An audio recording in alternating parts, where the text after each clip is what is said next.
This Good Morning Northwest Morning Sprint is brought to you by Bill's Heating and Air Conditioning.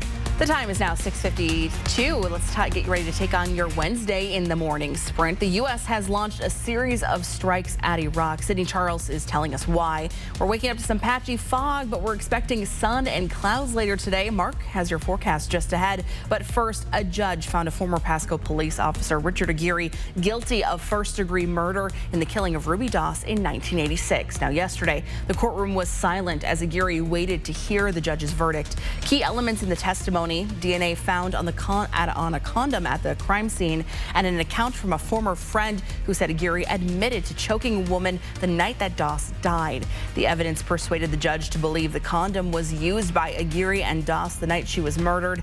The fresh crime scene and the placement of evidence led the judge to believe there was a struggle between the two. Aguirre's sentencing is scheduled for February 5th.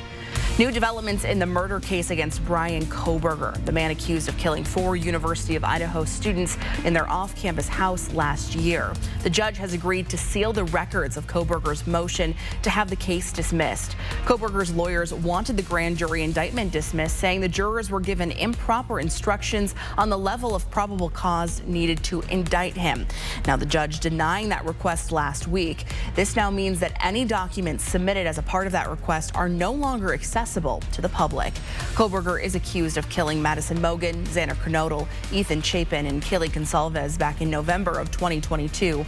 The house they were killed in is scheduled for demolition tomorrow. Kohberger's trial date has not yet been set, but the state has requested that it start in the summer.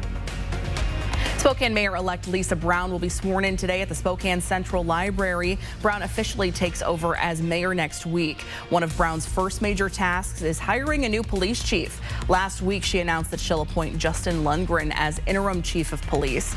Lundgren has been with SPD since 1997 and currently serves as the assistant police chief. Together, Brown and Lundgren will work to find a permanent replacement for Chief Craig Meidel. You can watch Lisa Brown's swearing-in ceremony at 5:30 this evening on your connected TV using your KXLY Plus app. All right, taking a look at what we expect in our first alert weather. We're starting off cool. We've got some slippery roads on those untreated roads especially. We're going to have variable clouds. We're expecting to see a couple of breaks, and then later on this evening around dinner time, we could see some light rain showers that are going to be pushing through the area. Currently, we're sitting at 34 degrees in Liberty Lake, 33 officially at the airport. Our high today is going to be 38 degrees with variable clouds, and we have good air quality today. This morning, the U.S. is striking back at Iranian-backed militants in Iraq as tensions from the Israel-Hamas war continue to spill over into the Middle East. President Joe Biden authorized the U.S. strikes following a Christmas Day drone attack on U.S. troops in northern Iraq. This comes as officials from the U.S. and Israel are discussing the transition to a new phase of the war. There was a key meeting on the issue last night. The White House says the meeting focused on freeing hostages still held in Gaza, the need for Israel to focus on high-value Hamas targets, and steps to improve the humanitarian situation in Gaza. The latest details on Israel's war with Hamas is coming up next on Good Morning America. The Spokane Regional Opioid Task Force is ending its program due to a lack of funds. It's a major loss of community resources to fight against the ongoing drug crisis. The Race Rudin Foundation is a Spokane-based organization that helps families and people suffering from addiction.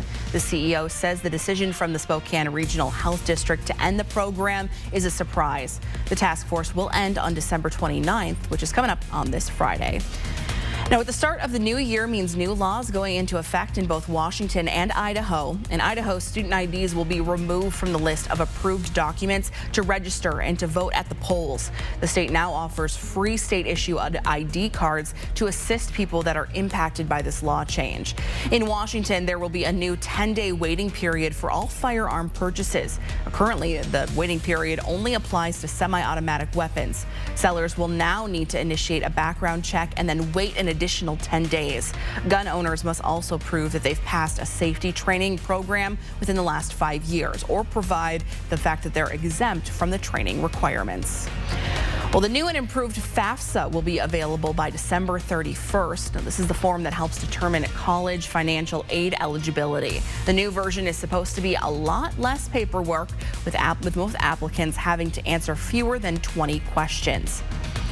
The city of Spokane is now offering free curbside Christmas tree pickup starting next Tuesday, January 2nd through January 12th. You put your tree out on the curb on your regular garbage day. We'll have a final check of the weather right after this.